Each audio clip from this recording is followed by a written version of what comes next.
quanto SSA.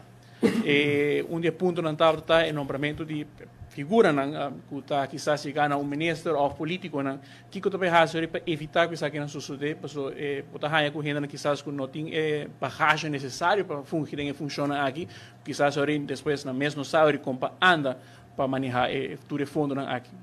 Não, a comida quer, se nós papamos especificamente de caso aí, muito homem que está batendo, menino cabalheiro que está tendo, bom preparado, bom estudar, tem sua FEF, universidade, finance, etc.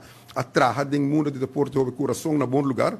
E a renda da renda, nós podemos costa por passa, nós sabemos aqui razão, nós trabalhamos e está rata, no final do dia que está nombra pessoa não, então nós vai estar mais exigente.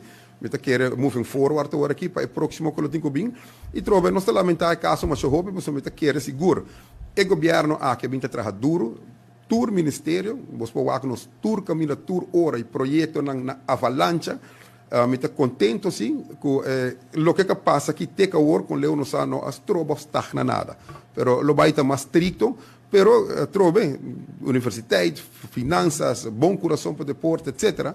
Pero tem coisas de vida que está passando e nós temos que deal com isso. Então, a responsabilidade do ministro não está somente para show off com o projeto, agora tem problema para atender com ele e sei o qual está fazendo. O board também está suficientemente equipado, figura que está em junta de supervisão, junta de diretiva. A meta seguro e tenho acorda também com raad, um two-tier model, bestuur, maar antes tinha one-tier model, de bestuur está sido coisa, não.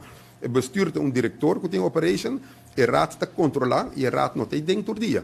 Então, não está equipado para controlar, certo, se está para luna, de quartal, etc. E claro, já rekening, etc. E não está equipado. Nós temos bom gente e denen seguro, com boa preparação, que amor para deporte no lugar correto também. Essa é a combinação que você busca.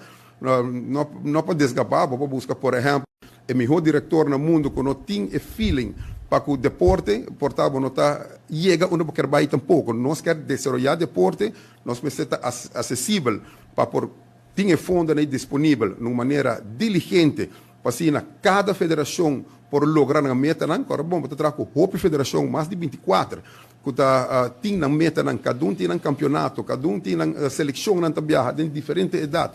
Então, é um trabalho contínuo que você tem que fazer. E me quer seguro-se, o qual que passa, nós temos que percorrer para não passar mais, tem filtro na dor de saque.